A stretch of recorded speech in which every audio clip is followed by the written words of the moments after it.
I have with me Mr. Rajeev Talwar, Executive Director of DLF. Thank you for your time. Thank you, ma'am. What's the DLF's expectation from this budget? No, I think it's not DLF, but it's the real estate, construction and housing industry, which has some very, very meaningful expectations from the budget, because Housing for All has been announced by the Prime Minister as a program or as a mission by 2022, so which means a lot of construction and a lot of housing to be done up by that time.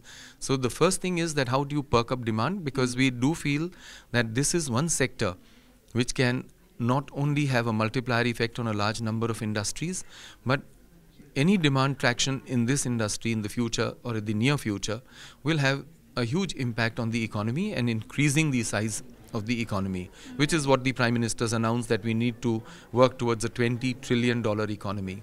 The first thing is, of course, empower the buyer. Recent changes have taken place. The Finance Minister in his first budget announced that raising the exemption limit from 1,50,000 to 2 lakhs. We've said that yes, any affordable house or flat can be from anywhere from 20 lakhs to 50 lakhs. And if you put in 10 lakhs of your own money, 40 lakhs is the largest loan which will be there. And even a 10% interest on that till interest rates come down would be about 40,000 a month. So therefore, the exemption limit should be raised to about 5 lakhs of rupees. I think that will do a lot of confidence building in the buyers itself and empower the middle class and those classes which need to buy affordable housing. That's the first part.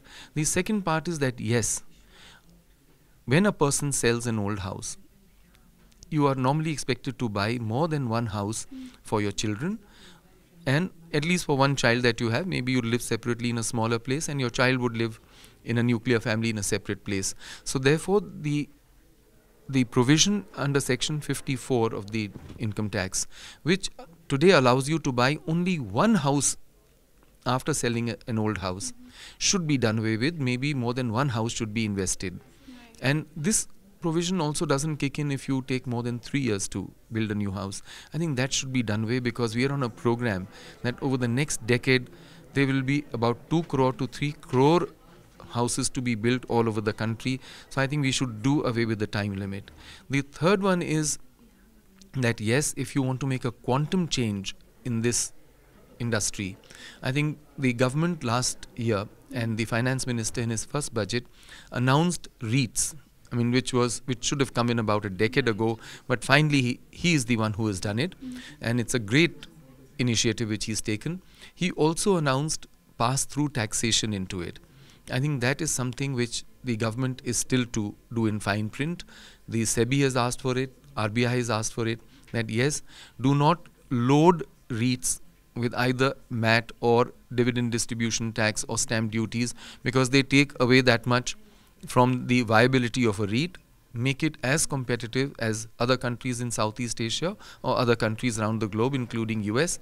And I think we'll see a large amount of inflow of money and of course savings and investments by the usual Indian citizen also. So it will promote savings, it will put it into physical assets and promote employment. I think all these can be achieved.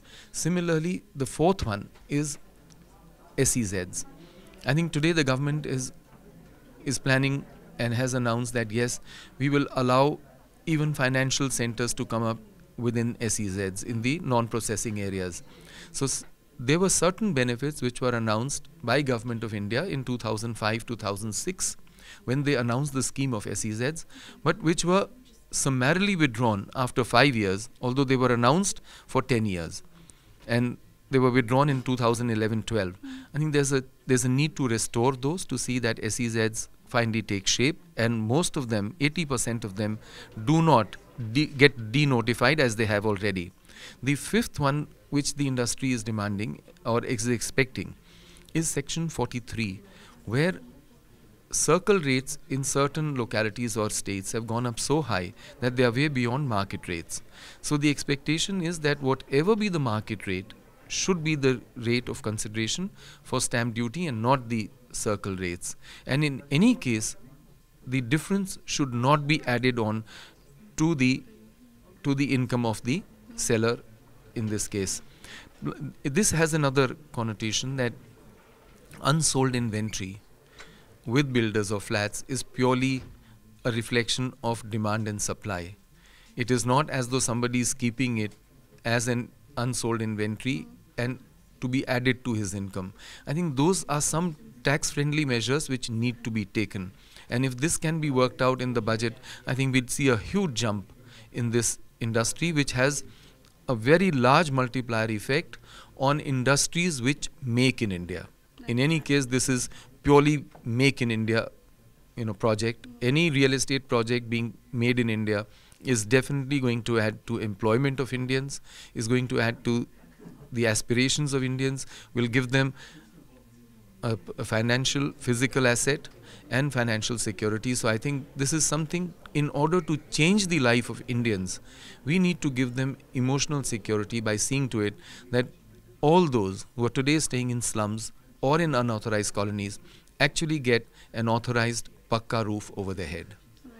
Indeed, it looks like it's good times. However, do you think the government would be able to achieve the fiscal deficit of 3%? I am quite certain that yes, in the years to come, which they've said 2 years, they will be able to achieve it.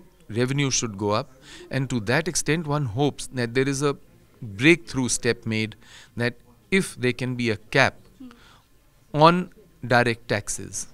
We've seen that, yes, on indirect taxes, which were really, really very high at one time, they've been brought down successively.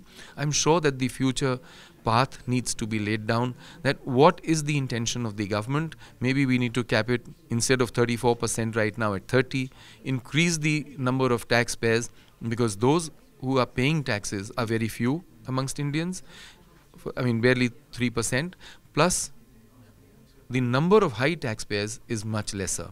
I think we need to cover them and bring them into the net. And surely, if rates go down, India has always seen an increase in revenue. So on a 10-year or a 15-year perspective, we need to say that what will be the path in future? Will it be 30% cap, or will it go down successively to 25% or lesser? Then, so that there is no need for anyone to round trip their money.